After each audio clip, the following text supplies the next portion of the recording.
Present continuous tense. तो present continuous tense क्या होता है? प्रेजेंट कंटिन्यूअस टेंस होता है मेरे बच्चे जिसमें काम का मौजूदा ज़माने में जारी होना पाया जाए। प्रेजेंट कंटिन्यूअस टेंस क्या होता है? मौजूदा ज़माने में काम का प्रेजेंट कंटिन्यूअस टेंस। ये क्या होता है? मौजूदा ज़माने में काम का जारी होना, यानी जिस वक्त बंदा बात कर रहा है या वो बात लिखी जा रही है तो उस मोमेंट पर वो काम जारी है, यानी मौजूदा ज़माने में किसी पॉइंट पर वो काम जारी है। जिस तरह मैं पढ़ा रहा हूँ, आप पढ़ रहे हैं, मैं खड़ा हूँ, आप बैठे हैं, लाइट्स जल रही हैं, ये सारा कुछ क्या कहेंगे हम?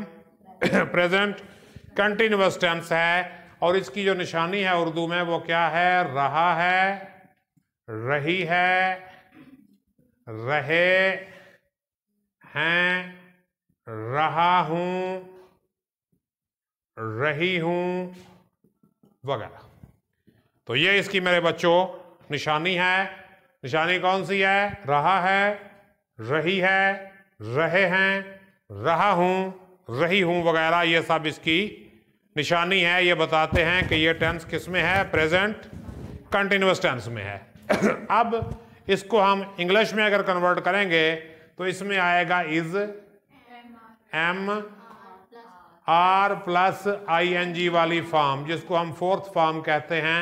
Is am are plus I N G वाली फॉर्म आएगी।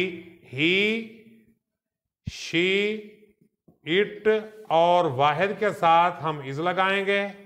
यू, वी, दे और जमा के साथ हम आर लगाएंगे और आई के साथ हम एम लगाएंगे।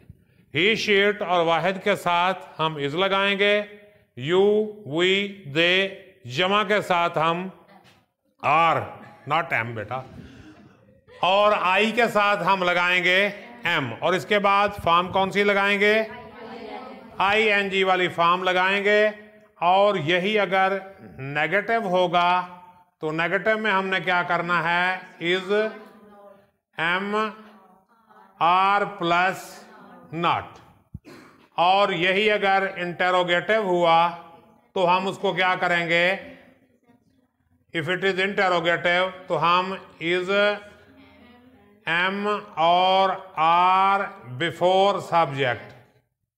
और डबल इंटेरोगेटिव अगर हुआ तो डब्ल्यू एच वाला वर्ड जो है वो सबसे पहले आ जाएगा। और अगर नेगेटिव इंटेरोगेटिव हुआ तो फिर क्या होगा? इज एम आर जो है ये सब्जेक्ट से पहले और नॉट जो है सब्जेक्ट के बाद में आएगा। तो अगर ये फिक्रा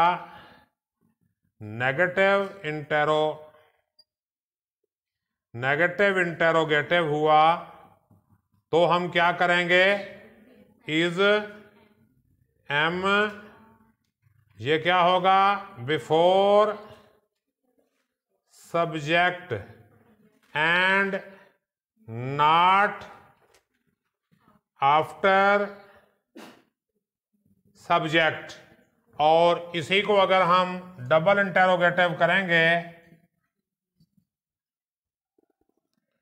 डबल इंटेरोगेटिव में डब्ल्यू एच वाला जो क्वेश्चन वर्ड होगा वो क्या होगा? At the beginning. और बाकी फिक्रा जो है सवालिया ही रहेगा, यानी हेल्पिंग वर्ब जो है सब्जेक्ट से पहले आएगा। तो सवालिया फिक्रे की जो कंफर्म निशानी है वो यही है कि उसमें हेल्पिंग वर्ब सब्जेक्ट से पहले आता है।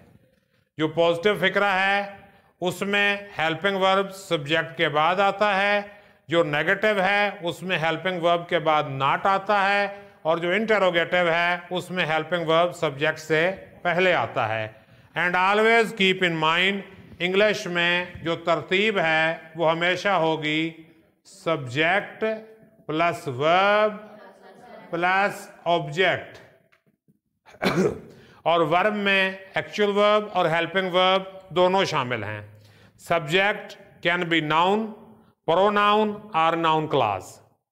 सब्जेक्ट नाउन भी हो सकता है, प्रोनाउन भी हो सकता है और नाउन क्लास भी हो सकता है। नाउन क्लास क्या होता है? Group of words working as noun.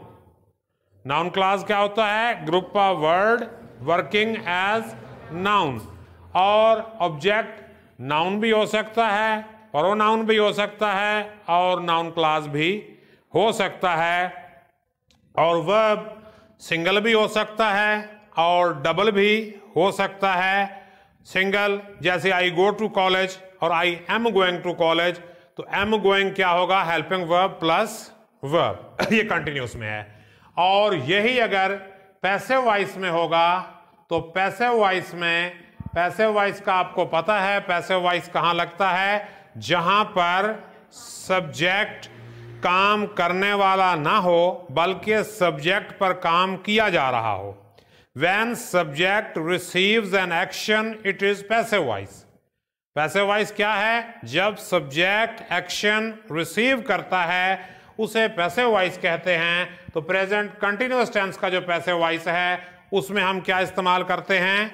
उसमें हम इस्तेमाल करते हैं a, is, am, are plus being plus third form of verb. Is am are के बाद बीइंग लग जाएगा, नेगेटिव होगा तो is not being, am not being, are not being. Interrogative होगा तो इज एम आर को सब्जेक्ट से पहले ले आएंगे और बीइंग अपनी जगह पर कायम व दायम रहेगा। तो लाएं अब बुक में आपको फिकरात करवा दूं। जिस तरह कल मैंने आपको जल्दी जल्दी पढ़ा दिए थे फिकरात, इसी तरह आज भी पढ़ा देता हूं। तो लाओ बेटा प्लीज, थैंक यू। बेटा जान, प्रेजेंट प्रोग्रेसिव टेंस के यहाँ पे इन्होंने 25 फिक्रे लिखे हैं, जिनमें से 15 एक्टिव के हैं और 10 पैसिव के हैं। ज़रा ध्यान कीजिए। मेरे वालिद साहब फजर की नमाज पढ़ रहे हैं। अब हालांकि इन्होंने रहे हैं लिखा है, लेकिन हम इसको प्लूरल नहीं गिनेंगे, सिंगुलर ही गिनेंगे। My father is offering morning prayer. My father is offering morning prayer. मजदूर छकड़ा धकेल रहा है। मजदूर की इंग्लिश क्या होगी? लेबरर। वाहिद है, इज आएगा। धकेल रहा है, पुशिंग द कार्ट। मैग, कार्ट टैक्सी नहीं, कार्ट। मैग दिलचस्प मजमून लिख रहा हूं। आई के साथ एम आएगा। लिखना की इंग्लिश राइट, आईएनजी लगेगा तो राइटिंग बन जाएगा। दिलचस्पी इंग्लिश क्या होती है? इंटरेस्टिंग। और मजमून कहते हैं essay. I am writing an interesting essay. I am writing an interesting essay and I think you are writing an interesting essay. वो अपने अफसर की खुशामद कर रहा है। He is flattering his officer. Naseema आटा गूंद रही है। Naseema is kneading the flour. K-N-E-A-D, knead. तुम दिसंबर की छुट्टियां कैसे गुजार रहे हो? क्वेश्चन है how are you spending December holidays. तलबा अपना वक्त क्यों जाया कर रहे हैं? ये आप खुद बताएं अपने आप से पूछकर। Why are the students wasting their time. क्या हमारे रहनुमा मुल्क की खुशहाली के लिए दिन रात काम कर रहे हैं? Are our leaders working day and night for the prosperity of country. या यूं भी हो सकता है कि are our leaders working day in day out for the prosperity of our country. इसके बाद आगे है जी, क्या वो आपकी बात पूरी तवज्जो से नहीं सुन रहा है? बिल्कुल नहीं। Is he not listening to you with complete attention या फुल अटेंशन। तुम कमरा इम्तिहान में शोर क्यों कर रहे हो? Why are you making a noise in the examination hall. हम खंडरात की तस्वीर नहीं खींच रहे हैं। We are not taking the snaps या टेकिंग द फोटोग्राफ्स ऑफ खंडरात का रिवेंस। कामयाब तलबा इनामात वसूल नहीं कर रहे हैं। Successful students are not receiving prizes. क्या वो इस साल एमए का इम्तिहान नहीं दे रहा है? Is he not taking MA examination this year. Doctor साहब मरीज की नब्ज नहीं देख रहे हैं। The doctor is not feeling the pulse of the patient. क्या हम तेजी से मौत की तरफ नहीं बढ़ रहे हैं? Are we not advancing to the death quickly? और अब आगे देखें पैसे वाइज वाले फिकरात। खेल के मैदान में हॉकी खेली जा रही है। Hockey is being played in playing field. जाहिर है हॉकी खेलने वाले इसमें मेंशन नहीं है, जो गेम खेली जा रही है वो मेंशन है, ऑब्जेक्ट मेंशन हुआ है सब्जेक्ट के तौर पे। और चोरों का ताकुब किया जा रहा है, ताकुब करने वाला इसमें मेंशन नहीं हुआ। तो थीव्स आर बीइंग चेज्ड। मुझे धोखा दिया जा रहा है, धोखा देने वाला मेंशन नहीं हुआ। I am being cheated. उसे बैरूनी मुल्कों के दौरे पर भेजा जा रहा है, भेजा किसने ये मेंशन नहीं हुआ। He is being sent to foreign visits. हाल में सफेदी नहीं की जा रही है। Hall is not being whitewashed. इम्तिहान मुलतवी नहीं किए जा रहे हैं। The exams are not being deferred या पोस्टपोन्ड। मेरे कपड़े इस्त्री नहीं किए जा रहे हैं। My clothes are not being pressed. उसे इम्तिहान में बैठने की इजाजत नहीं दी जा रही है। He is not being allowed to take the examination. वो 7 मंजिला मकान क्यों गिराया जा रहा है? Why is that 7 storey building felled down. और जुलूस क्यों निकाला जा रहा है? Why is the procession being taken out? Please take the book. If you have any question about this, let me know.